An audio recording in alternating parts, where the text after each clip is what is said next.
ഭൂരിഭാഗം NRIകളും എങ്ങനെ ഇൻവെസ്റ്റ് ചെയ്യാം എന്ന ഒരൊറ്റ ചോദ്യമാണ് ചോദിക്കുന്നത്. പക്ഷേ അവിടെ ഒരു പ്രോബ്ലം ഉണ്ട്. ഇന്ന് നമ്മൾ ഇൻവെസ്റ്റ് ചെയ്ത് വർഷങ്ങൾ കഴിഞ്ഞ് അത് 1 കോടി രൂപയായി എന്ന് കരുതുക. അത് നമ്മൾ വിഡ്രോ ചെയ്യുന്ന സമയത്ത് അതിൽ നിന്ന് ഒരു 20-30 ലക്ഷം രൂപ വരെ നഷ്ടമാവുന്ന ഒരു സിറ്റുവേഷൻ വന്നാൽ, അതല്ലെങ്കിൽ അത്രയും പണം മറ്റൊരു തേർഡ് പാർട്ടിക്ക് കൊടുക്കേണ്ടതായിട്ട് വന്നാൽ, പിന്നെ ഈ ഇൻവെസ്റ്റിംഗ് കൊണ്ട് എന്താണ് കാര്യം? അപ്പോൾ എങ്ങനെ ഇൻവെസ്റ്റ് ചെയ്യണം എന്നത് മാത്രമല്ല, ഏത് ബാങ്ക് അക്കൗണ്ടിൽ ചെയ്യണം, ഏത് വഴി ഇൻവെസ്റ്റ് ചെയ്യണം, എന്ത് തരത്തിലുള്ള ടാക്സ് റൂളുകളാണ് ബാധകമാവുന്നത്, പിന്നീട് ആ പണം പുറത്തേക്ക് നമ്മൾ താമസിക്കുന്ന മറ്റൊരു രാജ്യത്തേക്ക് കൊണ്ടുപോകേണ്ടി വന്നാൽ അതെങ്ങനെ ചെയ്യാം, ഇതെല്ലാം ഒരു NRI അറിഞ്ഞിരിക്കണം. അങ്ങനെ വേണം ഇൻവെസ്റ്റിംഗ് ചെയ്യാൻ. പേടിക്കേണ്ട ആവശ്യമില്ല, ഇത് കേട്ടിട്ട് ടെൻഷൻ ആവേണ്ട ആവശ്യവുമില്ല. സിമ്പിളായിട്ട് സ്റ്റെപ്പ് ബൈ സ്റ്റെപ്പായിട്ട് ഒരു NRIക്ക് ഇന്ത്യയിൽ ഇൻവെസ്റ്റ് ചെയ്യാൻ അറിയേണ്ട മുഴുവൻ കാര്യങ്ങളും എക്സ്പ്ലെയിൻ ചെയ്യുന്ന ഒരു കംപ്ലീറ്റ് ഗൈഡ് ആയിരിക്കും ഈ വീഡിയോ. എൻ്റെ ഗൾഫ് ട്രാപ്പ് എന്ന വീഡിയോ കണ്ട ശേഷം ഒരുപാട് ആളുകൾ എങ്ങനെ ഇൻവെസ്റ്റ് ചെയ്യാം എന്ന് ചോദിച്ച് മെസ്സേജ് അയച്ചിട്ടുണ്ടായിരുന്നു.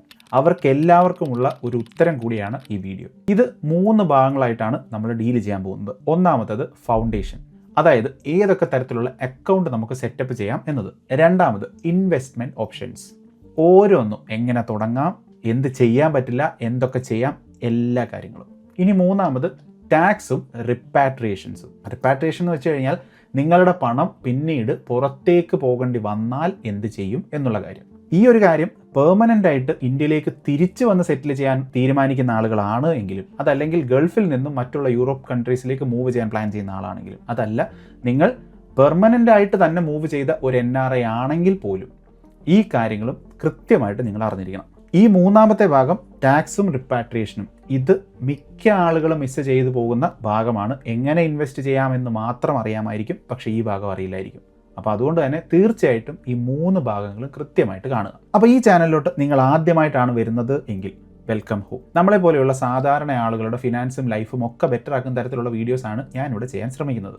ലക്ഷക്കണക്കിന് വീഡിയോസിനിടയിൽ എന്നെ ഇനി നിങ്ങൾക്ക് മിസ്സായി പോവാതിരിക്കാനായിട്ട് ഇപ്പം തന്നെ സബ്സ്ക്രൈബ് ചെയ്യുന്ന കാര്യം ഒന്ന് കൺസിഡർ ചെയ്യുക. അപ്പോൾ നമ്മുടെ ഒന്നാമത്തെ ഭാഗം, പാർട്ട് 1, ഫൗണ്ടേഷൻ. ഏതൊരു ഇൻവെസ്റ്റ്മെൻറ്റിന് മുമ്പും ഒരു ഫൗണ്ടേഷൻ വേണം. അത് തെറ്റിയാൽ ബാക്കി എല്ലാം തെറ്റും. സോ ആദ്യത്തെ ഈ 3 മിനിറ്റ് ഒന്ന് ശ്രദ്ധിക്കുക. ആദ്യം നമ്മളൊരു NRI ആയാൽ നിങ്ങളുടെ പഴയ റെസിഡൻറ്റ് സേവിങ് അക്കൗണ്ട്, അതല്ലെങ്കിൽ പഴയ ഡിമാറ്റ് അക്കൗണ്ട്, ഇതൊന്നും നമുക്ക് ലീഗലി യൂസ് ചെയ്യാൻ പറ്റില്ല. ഇത് ഫെമയുടെ റൂളാണ്. അത് NRI ആയിട്ട് കൺവേർട്ട് ചെയ്തേ മതിയാവും, അതല്ലെങ്കിൽ പുതിയത് തുറക്കണം. അപ്പോൾ 2 ബാങ്ക് അക്കൗണ്ട് ടൈപ്സ് ഉണ്ട്. അത് ഏതൊക്കെയാണെന്ന് നമുക്ക് മനസ്സിലാക്കാം. അപ്പോൾ ആദ്യം ഏതൊക്കെ ബാങ്ക് അക്കൗണ്ട് ടൈപ്സ് ഉണ്ട് എന്ന് നമുക്ക് മനസ്സിലാക്കാം. പലതരത്തിലുള്ള ബാങ്ക് അക്കൗണ്ട് ടൈപ്പുകളുണ്ട്, പക്ഷേ 2 എണ്ണം മാത്രം ഒന്ന് മനസ്സിൽ വയ്ക്കുക. ഒന്നാമത്തത് NRE account, non resident external account. ഇപ്പോൾ ഗൾഫിൽ നിന്ന് അതല്ലെങ്കിൽ വേറെ ഏതെങ്കിലുമൊക്കെ രാജ്യത്തിൽ നിങ്ങൾ ഇന്ത്യയിലോട്ട് പണം അയക്കുകയാണെങ്കിൽ നിങ്ങൾക്ക് ഈ അക്കൗണ്ട് ഉപയോഗിക്കാം. ഇതിൻ്റെ ഏറ്റവും 2 വലിയ ബെനിഫിറ്റ് എന്തൊക്കെയാണെന്ന് വെച്ച് കഴിഞ്ഞാൽ, ഇതിൻ്റെ ഇൻട്രസ്റ്റ് ഫുള്ളി ടാക്സ് ഫ്രീ ആണ്. അതായത് നിങ്ങൾ ഏതെങ്കിലും തരത്തിലുള്ള FDയോ മറ്റു കാര്യങ്ങളോ അവിടെ ചെയ്യുന്നുണ്ട് എങ്കിൽ അതിൽ നിന്ന് കിട്ടുന്ന ഇൻട്രസ്റ്റിന് ഫുള്ളി നിങ്ങൾക്ക് ടാക്സ് ഫ്രീ ആണ്. പിന്നെ മറ്റൊരു ബെനിഫിറ്റ്, നിങ്ങളുടെ പ്രിൻസിപ്പിളും പ്രോഫിറ്റും ഫുള്ളി റീപാട്രിയബിൾ ആണ്. RBIയുടെ പെർമിഷൻ ഇല്ലാതെ തന്നെ മുഴുവൻ പണവും നിങ്ങൾക്ക് തിരിച്ച് താമസിക്കുന്ന രാജ്യത്തേക്ക് കൊണ്ടുപോകാൻ സാധിക്കും ആവശ്യമെങ്കിൽ. ഇനി രണ്ടാമത്തെ അക്കൗണ്ട് ടൈപ്പാണ് NRO account, non resident ordinary account. നിങ്ങൾക്ക് ഇന്ത്യയിൽ ഏതെങ്കിലും ഒക്കെ തരത്തിലുള്ള ഇൻകം കിട്ടുന്നുണ്ട് എങ്കിൽ, വാടക, പെൻഷൻ, ഏതെങ്കിലും തരത്തിലുള്ള ഇൻവെസ്റ്റ്മെന്റുകളിൽ നിന്ന് കിട്ടുന്ന ഡിവിഡൻഡ്, അങ്ങനെ എന്തെങ്കിലുമൊക്കെ കിട്ടുന്നുണ്ട് എങ്കിൽ നിങ്ങൾ NRE അക്കൗണ്ട്, ആദ്യം പറഞ്ഞ അക്കൗണ്ട് യൂസ് ചെയ്യാൻ പാടില്ല. NRO അക്കൗണ്ട് വഴി മാത്രമേ ഇതൊക്കെ വാങ്ങിക്കാൻ സാധിക്കൂ. ഇതിൽ നിങ്ങൾക്ക് കിട്ടുന്ന വരുമാനത്തിനും ഇൻട്രസ്റ്റിനും എല്ലാം ടാക്സബിൾ ആണ്, 30% പ്ലസ് സെസ്. അത് മാത്രമല്ല റിപ്പാട്രിയേഷൻ ലിമിറ്റും ഉണ്ട്. റിപ്പാട്രിയേഷൻ ലിമിറ്റ് എന്ന് പറഞ്ഞാൽ ഒരു വർഷം പരമാവധി $1 മില്യൺ ആണ് നമ്മൾ താമസിക്കുന്ന രാജ്യത്തോട്ട് കൊണ്ടുപോകാൻ സാധിക്കുന്നത്. അപ്പോൾ ഇവിടെ മനസ്സിലാക്കേണ്ട കാര്യം, നിങ്ങളിതിൽ ഏത് അക്കൗണ്ട് യൂസ് ചെയ്താണ് ഇൻവെസ്റ്റ് ചെയ്യുന്നത് എന്നതനുസരിച്ചിരിക്കും ആ ഇൻവെസ്റ്റിംഗ് അക്കൗണ്ടിലേക്ക് നിങ്ങളുടെ ആ ഇൻവെസ്റ്റ്മെൻറ്റ് നിങ്ങൾ വിഡ്രോ ചെയ്യുന്ന സമയത്ത്. അപ്പോൾ കൊല്ലങ്ങൾക്ക് ശേഷം ഇതിന് വലിയൊരു വ്യത്യാസം ഉണ്ടാവും. ഇൻ കേസ് നിങ്ങൾ തിരിച്ച് ഒരു ഫോറിൻ കൺട്രിയിലേക്ക് ഇത് മൂവ് ചെയ്യുകയാണ് എങ്കിലും അത് വലിയ ഡിഫറൻസ് ഉണ്ടാക്കും. ഇതെല്ലാം നമ്മൾ പാർട്ട് 3 വളരെ ഡീറ്റെയിൽ ആയിട്ട് ഡിസ്കസ് ചെയ്യുന്നുണ്ട്. ഇപ്പോൾ പറയുന്ന ഒരേ ഒരു ഗോൾഡൻ റൂള് മാത്രം, നിങ്ങൾ ഗൾഫിൽ ഒരു സാലറി കിട്ടുന്ന ഒരാളാണ് എങ്കിൽ നാട്ടിലെ NRE അക്കൗണ്ട് വഴി നിങ്ങൾക്ക് നാട്ടിലോട്ട് പണം അയക്കാൻ കുഴപ്പമൊന്നുമില്ല. NRO അക്കൗണ്ട് വേണമെന്നില്ല. NRO അക്കൗണ്ടിലേക്ക് നിങ്ങൾ ഫോറിൻ പണം അയച്ചിട്ടുണ്ട് എങ്കിൽ അതിൻ്റെ റിപ്പാട്രിയേഷൻ റൈറ്റ്സ് ഫുള്ളി, അതായത് പെർമനന്റ് ആയിട്ട് നഷ്ടപ്പെട്ടു പോകും. അത് നിങ്ങൾക്ക് സൗകര്യം പോലെ തിരിച്ച് ഫോറിൻ കൺട്രിയിലേക്ക് അയക്കാൻ പറ്റില്ല. ഇനി ഒരു കാര്യം കൂടി, KYC 2026 നിങ്ങളുടെ സ്റ്റാറ്റസ് വാലിഡേറ്റഡ് ആയിരിക്കണം. രജിസ്റ്റേർഡ് അല്ല, ഓൺ ഹോൾഡ് അല്ല, വാലിഡേറ്റഡ്. ഇത് ചെയ്തെങ്കിൽ മാത്രമേ ഏതൊരു ഫണ്ട് ഹൗസ് വഴിയും ബുദ്ധിമുട്ടില്ലാതെ നിങ്ങൾക്ക് ഇൻവെസ്റ്റ് ചെയ്യാൻ സാധിക്കൂ. പിന്നെ പാനും ആധാർ കാർഡും ലിങ്ക്ഡ് ആയിരിക്കണം. ഇത് CAMS അല്ലെങ്കിൽ K ഫിൻടെക് പോലെയുള്ള സൈറ്റിൽ കയറി നോക്കിയാൽ നിങ്ങൾക്ക് ചെക്ക് ചെയ്ത് നോക്കാൻ സാധിക്കുന്നതേ ഉള്ളൂ. ഇൻവെസ്റ്റ് ചെയ്യുന്നതിന് മുമ്പ് ഈ കാര്യങ്ങൾ, അതായത് ഈ ഫൗണ്ടേഷൻ ആയിട്ടുള്ള കാര്യങ്ങളെല്ലാം ഫിക്സ് ചെയ്യണം. അപ്പോൾ അങ്ങനെ ഫൗണ്ടേഷൻ ആയിട്ടുള്ള കാര്യങ്ങൾ കഴിഞ്ഞു. ഇനി എത്ര ഓപ്ഷൻസ് ഉണ്ട് നമുക്ക് ഇൻവെസ്റ്റ് ചെയ്യാൻ എന്ന് നോക്കാം. അപ്പോൾ സെക്ഷൻ 2 എന്തൊക്കെയാണ് ഇൻവെസ്റ്റ് ചെയ്യാനുള്ള നമ്മുടെ മുന്നിലുള്ള ഓപ്ഷൻസ്? ഞാനിത് ഓരോന്നും ചെയിനായിട്ട് പറയാം. ഓരോന്നിലും നമുക്ക് ചെയ്യാൻ പറ്റുന്നതും പറ്റാത്തതും ഞാൻ പറയാം. ഓരോന്നും ചെയ്ത് തുടങ്ങാൻ നമ്മൾ എന്താണ് ചെയ്യേണ്ടത് എന്നുള്ള സ്റ്റെപ്പും ഞാൻ പറയാം. എല്ലാ കാര്യങ്ങളും പറയാം. ഏറ്റവും ആദ്യം പറയുന്നത് ഏറ്റവും എളുപ്പവും കുറച്ച് കോംപ്ലിക്കേഷൻ കൂടി മുന്നോട്ട് പോകുന്ന തരത്തിലാണ് ഞാൻ പറയുന്നത്. കോംപ്ലിക്കേഷൻ കൂടുന്നത് കൊണ്ട് ഏതെങ്കിലും ഒരെണ്ണത്തിന് ഗുണം കൂടുന്നുണ്ടോ ഗുണം കുറയുന്നുണ്ടോ എന്നൊന്നുമില്ല. ഇതെല്ലാം നമ്മുടെ ആവശ്യം അനുസരിച്ച് വേണം ചൂസ് ചെയ്യാൻ. എല്ലാ ഓപ്ഷൻസും കേട്ടതിന് ശേഷം നിങ്ങളുടെ ആവശ്യം അനുസരിച്ച് വേണ്ടത് ചൂസ് ചെയ്ത് ചെയ്യുക. ഇതെല്ലാം ചെയ്യണമെന്ന് ഒരു നിർബന്ധവും ഇല്ല. അപ്പോൾ ഓപ്ഷൻ 1, മ്യൂച്വൽ ഫണ്ട് വഴി SIP ആണ് നിങ്ങളുടെ ലക്ഷ്യമെങ്കിൽ, അതാണ് നിങ്ങൾക്ക് ചെയ്യേണ്ടത് എങ്കിൽ നിങ്ങളുടെ കയ്യിലുള്ള NRE അക്കൗണ്ട് വെച്ച് നിങ്ങൾക്ക് സ്റ്റാർട്ട് ചെയ്യാം. അപ്പോൾ നിങ്ങളുടെ കയ്യിൽ ഒരു NRE അക്കൗണ്ട് ഉണ്ട് എങ്കിൽ നിങ്ങൾക്ക് എക്സ്ട്രാ ഒന്നും തന്നെ ആവശ്യമില്ല.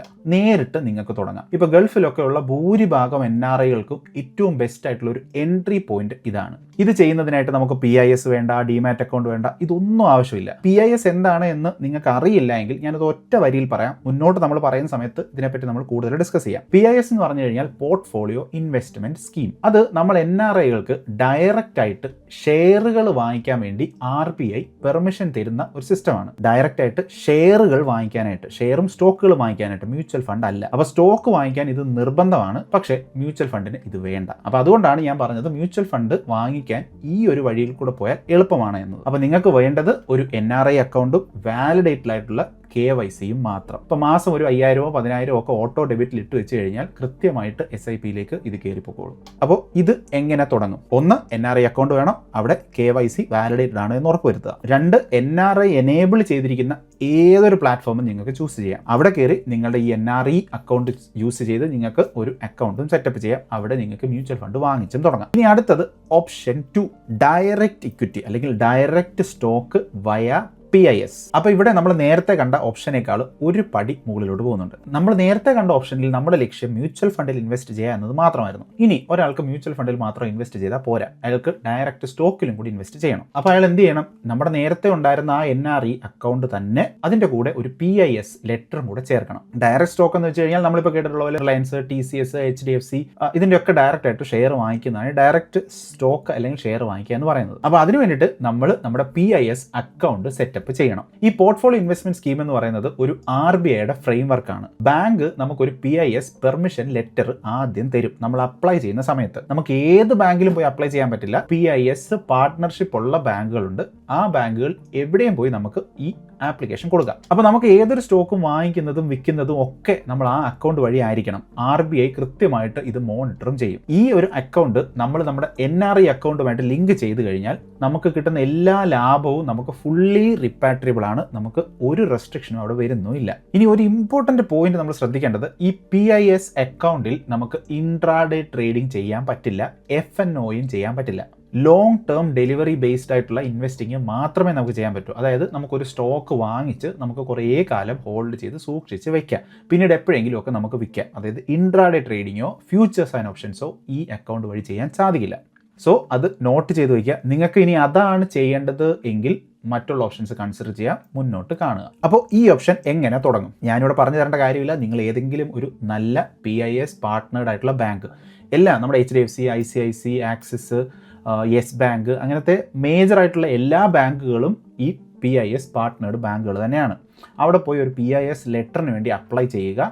ആ ലെറ്റർ വെച്ചിട്ട് നിങ്ങൾ ബ്രോക്കേഴ്സിനെ കോൺടാക്ട് ചെയ്യുക. ഇപ്പോൾ Zerodha, Fires അതുപോലത്തെ മിക്ക ബ്രോക്കേഴ്സും ഇത് സപ്പോർട്ട് ചെയ്യുന്നുണ്ട്. ഇതൊരു ഓഫ്ലൈൻ പ്രോസസ്സാണ്, അത് ആദ്യം മനസ്സിലാക്കുക. ഓൺലൈനായിട്ട് നമുക്ക് ചെയ്യാൻ പറ്റുന്ന പ്രോസസ്സ് അല്ല. നിങ്ങളിപ്പോൾ ഗൾഫിൽ നിന്നാണ് എങ്കിൽ നിങ്ങളൊരു ഫോം അവരെ നമുക്ക് അയച്ചു തരും. ആ ഫോം ഡൗൺലോഡ് ചെയ്ത് അത് ഫില്ല് ചെയ്ത് അത് പ്രിന്റ് ചെയ്ത് സൈൻ ചെയ്ത് അതിൻ്റെ ഒപ്പം മറ്റുള്ള ഡോക്യുമെന്റ്സ് അവർ ചോദിക്കുന്നതെല്ലാം ഇവർക്ക് കൊറിയർ ചെയ്ത് കൊടുക്കണം. അതുകൊണ്ടാണ് ഞാനിത് പറഞ്ഞത്, ഇതൊരു ഓഫ്ലൈൻ പ്രോസസ്സാണ്. അപ്പോൾ കേൾക്കുന്ന സമയത്ത് ഒരുപാട് ബുദ്ധിമുട്ടുണ്ട് എന്ന് തോന്നും. പക്ഷേ നിങ്ങൾ ആ ബ്രോക്കറിനെ ഒന്ന് കോൺടാക്ട് ചെയ്യുക. അവർ ലിസ്റ്റ് ഓഫ് ഡോക്യുമെന്റ്സ് പറഞ്ഞു തരും. ആ ലിസ്റ്റ് ഓഫ് ഡോക്യുമെന്റ്സ് എല്ലാം ഫില്ല് ചെയ്ത് അവർക്ക് അയച്ചു കൊടുക്കുക. കൊറിയർ ചെയ്ത് അവർക്ക് റിസീവ് ചെയ്ത് കഴിഞ്ഞാൽ നിങ്ങൾക്ക് ഈ അക്കൗണ്ട് സെറ്റപ്പ് ചെയ്യാൻ സാധിക്കുന്നതാണ്. അപ്പോൾ റിപ്പാട്രിയേഷൻ കംപ്ലീറ്റ് ആയിട്ട് വേണം എങ്കിൽ നിങ്ങൾക്ക് മ്യൂച്വൽ ഫണ്ട്സിലും സ്റ്റോക്കുകളിലും ഇൻവെസ്റ്റ് ചെയ്യണം എങ്കിൽ NRE PIS account clean setup ആണ്, സിമ്പിൾ ആണ്. ഇനി ഓപ്ഷൻ 3, നമുക്ക് ഈ NREയും NROയും അല്ലാതെ NRSന് സ്റ്റാർട്ട് ചെയ്യാൻ പറ്റുന്ന മറ്റൊരു അക്കൗണ്ടാണ് FCNR അക്കൗണ്ട്. ഇവിടെ നമുക്ക് ഡോളറിൽ തന്നെ നമുക്ക് പണം ഡെപ്പോസിറ്റ് ചെയ്ത് വെക്കാം. ഇത് ആർക്കാണ് ചേരുന്നത് എന്നൊന്ന് നോക്കുക. അപ്പോൾ നിങ്ങൾക്ക് ഒരുപാട് റിസ്ക് ഒന്നും എടുക്കാൻ താല്പര്യമില്ല, സ്റ്റോക്ക് മാർക്കറ്റിൽ ഇൻവെസ്റ്റ് ചെയ്യാൻ താല്പര്യമില്ല,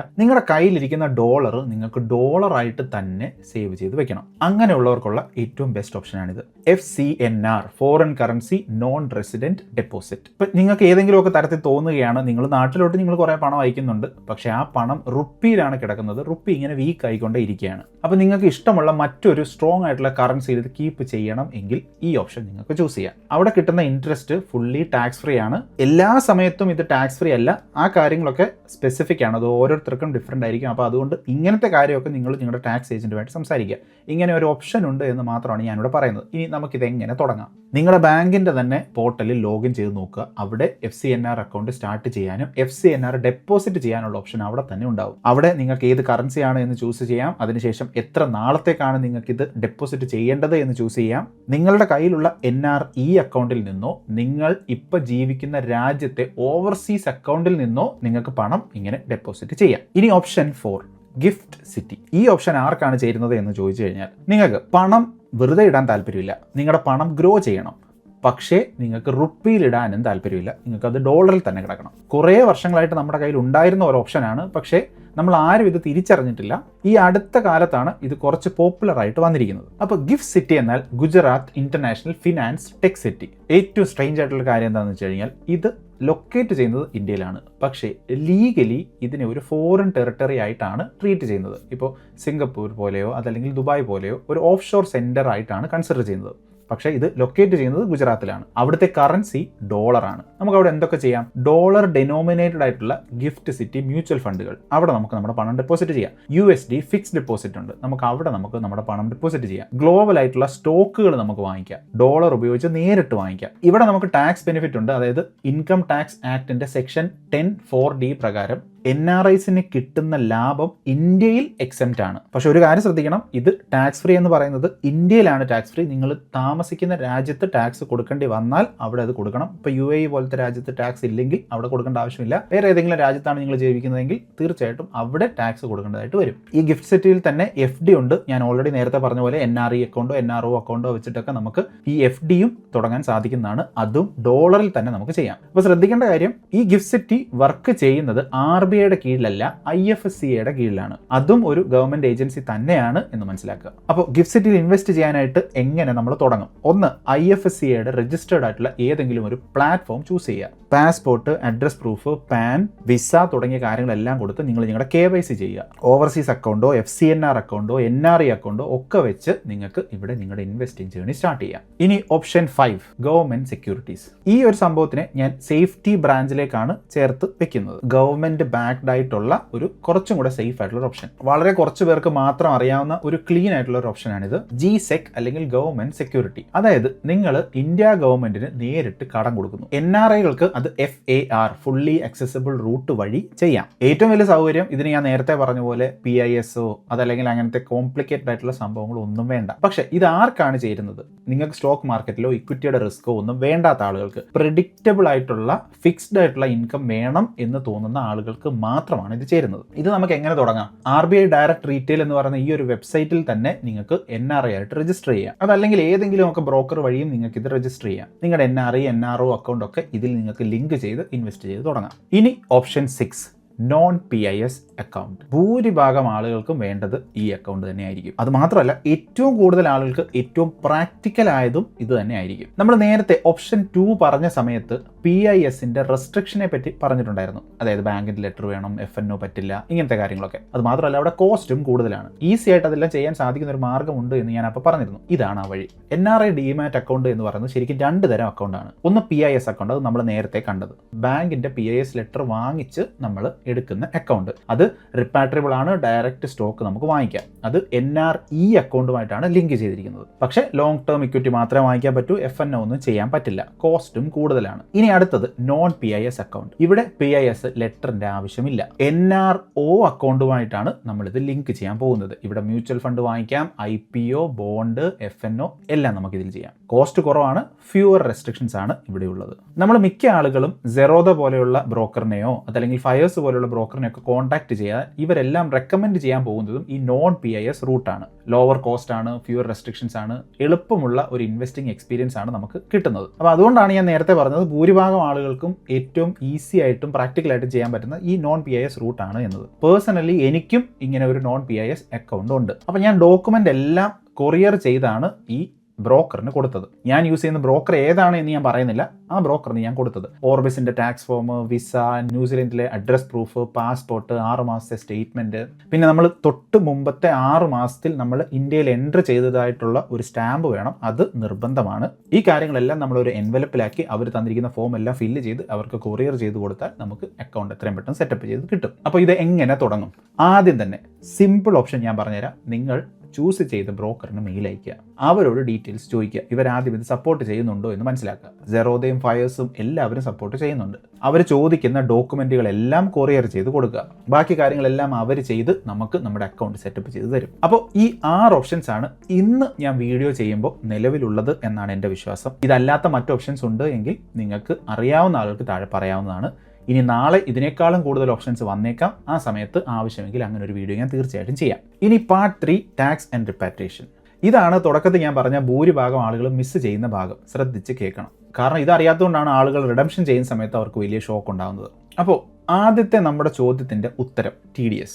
നിങ്ങളൊരു NRI ആയിട്ട് ഫണ്ട് റിഡീം ചെയ്യുന്ന സമയത്ത് AMC തന്നെ ആ ലാഭത്തിൽ നിന്നും വലിയൊരു ടാക്സ് പിടിക്കും. ഇതാണ് TDS, tax deducted at source. Section 195 പ്രകാരം ഒരു റെസിഡന്റ് ആണെങ്കിൽ ഇങ്ങനൊരു സംഭവമേ ഇല്ല. പക്ഷേ NRIകൾക്കുണ്ട്. എത്ര രൂപ? ഇക്വിറ്റി ഫണ്ടിലാണ് നമ്മൾ ഇൻവെസ്റ്റ് ചെയ്തിരിക്കുന്നത് എങ്കിൽ, ഒരു വർഷത്തിന് മുകളിലാണ് നമ്മൾ ഇൻവെസ്റ്റ് ചെയ്തിരിക്കുന്നത് എങ്കിൽ 1.25 ലാക്സിന് മേലെയുള്ള എല്ലാ ലാഭത്തിനും 12% നമ്മൾ ടാക്സ് കൊടുക്കേണ്ടത്. ഇനി ഒരു വർഷത്തിന് താഴെയാണെങ്കിൽ അത് ഷോർട്ട് ടേം പ്രോഫിറ്റിലാണ് വരുന്നത്. അത് 20% ആണ് നമ്മൾ കൊടുക്കേണ്ടതായിട്ട് വരുന്നത്. AMCയുടെ സ്റ്റാൻഡേർഡ് റേറ്റ് ആണ്. കൃത്യമായിട്ടുള്ള റേറ്റ് നിങ്ങളുടെ ഫണ്ട് നോക്കി നിങ്ങൾ കൺഫേം ചെയ്യുക. അപ്പോൾ മനസ്സിലാക്കേണ്ട കാര്യം, ഈ TDS എന്ന് പറയുന്നത് ഒരു ഫൈനൽ ടാക്സ് ഒന്നുമല്ല, അത് അഡ്വാൻസ് ടാക്സ് ആണ്. ആദ്യം തന്നെ പിടിച്ചിട്ടാണ് നമുക്ക് ബാക്കി പണം തരുന്നത്. AMC വെച്ചിരിക്കുന്ന സ്റ്റാൻഡേർഡ് റേറ്റിലായിരിക്കും ഇവരിത് പിടിക്കാൻ പോകുന്നത്. പക്ഷേ നിങ്ങൾക്ക് നിങ്ങളുടെ ശരിക്കുള്ള ടാക്സ് അതിലും കുറവാണെങ്കിൽ നമ്മൾ ITR ഫയൽ ചെയ്ത് കഴിഞ്ഞാൽ ആ ബാക്കി ഡിഫറൻസ് നമുക്ക് റീഫണ്ട് ചെയ്ത് വാങ്ങിക്കാം. ഇനി റിഡംഷന് മുമ്പ് തന്നെ റേറ്റ് കുറയ്ക്കണം എങ്കിൽ എനിക്ക് തോന്നുന്നത് ഫോം 13 വഴി ഒരു ലോവർ ഡിഡക്ഷൻ സർട്ടിഫിക്കറ്റ് നമുക്ക് വാങ്ങിക്കാം.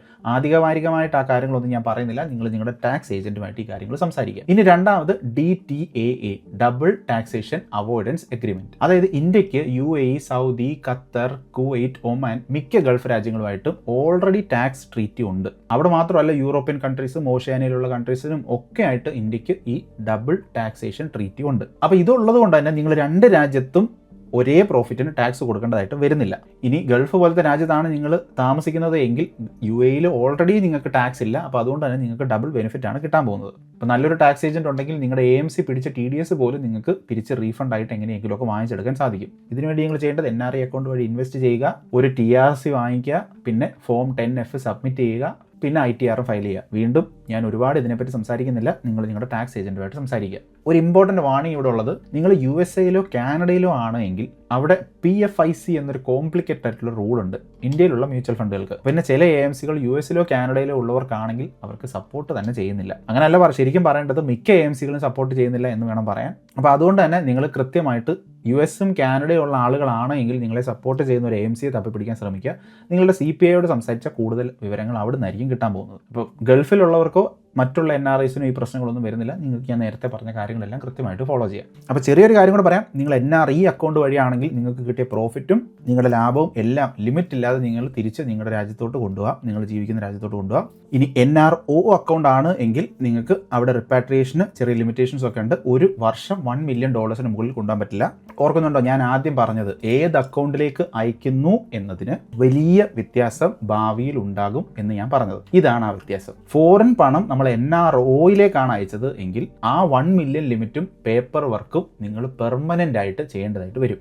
NRI അക്കൗണ്ടിലേക്കാണ് എങ്കിൽ നിങ്ങൾക്ക് ഫുൾ ഫ്രീഡം ആണ് കിട്ടാൻ പോകുന്നത്. ഇനി ഏറ്റവും ഇമ്പോർട്ടൻ്റ് ആയിട്ടുള്ള ഒരു കാര്യം കൂടെ ഞാൻ പറയാം. ഈ 5 ഓപ്ഷൻസിൽ ഏതാണ് ഏറ്റവും ബെസ്റ്റ് എന്നൊരു ചോദ്യം തന്നെ ഇല്ല. ബെസ്റ്റ് എന്ന് പറയുന്നത് ഒരെണ്ണം ആയിരിക്കണമെന്നില്ല. ബെസ്റ്റ് മിക്കപ്പോഴും ഒരു കോമ്പിനേഷനാണ്. ഇതിനെ നമ്മൾ എപ്പോഴും ഒരു ലെയർ സിസ്റ്റമായിട്ട് കാണുക.